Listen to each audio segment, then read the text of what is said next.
Biju sir ആണെങ്കിൽ ഒരുപാട് ഞങ്ങൾക്ക് ടിപ്സ്, ഇപ്പോൾ ഇവിടെയാണ് ക്യാമറ ഇരിക്കുന്നെങ്കിൽ ഇങ്ങനെയാണ് ഫേസ് ചെയ്യേണ്ടത് എല്ലാം പറഞ്ഞു തന്നിട്ടുണ്ടായിരുന്നു. ഭയങ്കര ഹെൽപ്പിംഗ് ആയിട്ട് എനിക്ക് തോന്നി. എല്ലാവരെയും, ഞങ്ങളെല്ലാ ആർട്ടിസ്റ്റുകളെയും ഈക്വൽ ആയിട്ട് അവർ ട്രീറ്റ് ചെയ്തിട്ടുണ്ട്. നമ്മളിപ്പോൾ ഓരോന്നിനും കൊള്ളാവുന്നതുകൊണ്ടല്ലേ വിളിക്കുന്നത്. അതിന് കൊള്ളാമെന്ന് തോന്നുന്നതുകൊണ്ടായിരിക്കുമല്ലോ അങ്ങനെ ഒരു വേഷത്തിന് വേണ്ടി വിളിക്കുന്നത്. ചെയ്യാണ്ടിരിക്കുന്നതിനേക്കാൾ നല്ലത് കിട്ടുന്ന നല്ല വേഷങ്ങൾ കയറി ചെയ്യാന്നുള്ളതല്ലേ. CK ആണെങ്കിലും ബിജു സാർ ആണെങ്കിലും നല്ലതായിട്ട് അടിപൊളിയായിട്ട് കോമ്പറ്റീറ്റ് ചെയ്തിട്ട് അഭിനയിച്ചിട്ടുണ്ട്. എല്ലാവരും അടിപൊളിയായിരുന്നു.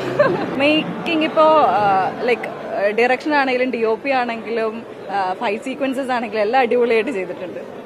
പിന്നെ എല്ലാവരോടും പറയാം, അതിൻ്റെ അത് ഞാനൊരു പാട്ടാണ്.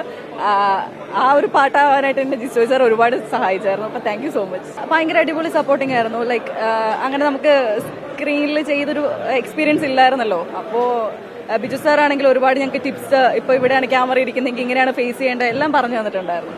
ഭയങ്കര ഹെൽപ്പിംഗ് ആയിട്ട് എനിക്ക് തോന്നി. എല്ലാവരെയും, ഞങ്ങളെല്ലാ ആർട്ടിസ്റ്റുകളെയും ഈക്വൽ ആയിട്ട് അവർ ട്രീറ്റ് ചെയ്തിട്ടുണ്ട്. സ്ഥിരം നമ്മുടെ ഒരു പാറ്റേൺ കണ്ടുകൊണ്ടിരിക്കുന്ന, അതിൽ ഇഷ്ടപ്പെടുന്ന ഒരാൾക്കാർ നമ്മൾ മാറി ചിന്തിക്കുമ്പോൾ അവർ മാറി ചിന്തിക്കുമ്പോൾ എന്നൊരു ടെൻഷൻ നമുക്കുണ്ടാവും. പക്ഷെ അങ്ങനെ മാറി ചിന്തിക്കുമ്പോഴാണ് നമുക്കൊരു മാറ്റം ഉണ്ടാവുള്ളൂ. അല്ലെ നമ്മളൊരു സ്ഥിരം റൂട്ടിൽ തന്നെയല്ലേ പോകുന്നത്, അല്ലേ? അപ്പോൾ ആ മാറ്റം എന്തായാലും ഈ സിനിമയ്ക്കുണ്ട്. നമുക്ക് ഇതിപ്പോൾ ജിസ്മോൻ്റെ പടമല്ല എന്നും പറഞ്ഞാൽ അങ്ങനെ ടൈറ്റിൽ കാണിച്ചാൽ ആൾക്കാർക്ക് കൺഫ്യൂഷൻ ആകും ചിലപ്പോൾ ഇത് ജിസ്മോൻ്റെ പടം തന്നെയാണെന്ന്. അത്രയും വ്യത്യാസമുണ്ട് മേക്കിങ്ങിൽ.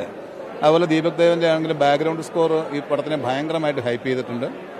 എല്ലാ രീതിയിലും വളരെ ഫാസ്റ്റാണ് സിനിമ. നന്നായിട്ട് എൻജോയ് ചെയ്തു. നമ്മളിപ്പോൾ ഓരോന്നിനും കൊള്ളാവുന്നതുകൊണ്ടല്ലേ വിളിക്കുന്നത്.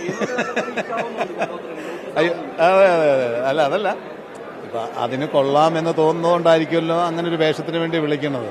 അപ്പം ചെയ്യാണ്ടിരിക്കുന്നതിനേക്കാൾ നല്ലത് കിട്ടുന്ന നല്ല വേഷങ്ങൾ കയറി ചെയ്യാന്നുള്ളതല്ലേ. നിങ്ങളുടെ മാക്സിമം സപ്പോർട്ട് വേണം. പ്രത്യേകിച്ച് ഇത് പറയാൻ കാരണം മഴക്കാലമാണ്. പ്രേക്ഷകർ ചിലപ്പം പുറത്തിറങ്ങാൻ മടിക്കും. അതാ നമ്മളാണല്ലോ അങ്ങനെ തന്നെയാണ്. പക്ഷെ അവരെ തിയേറ്ററിലേക്ക് എത്തിക്കാൻ നിങ്ങളുടെ സപ്പോർട്ടിൽ വേണം. എല്ലാവരും ഇതിനുവേണ്ടി ഒന്ന് ആഞ്ഞ് ശ്രമിക്കണം.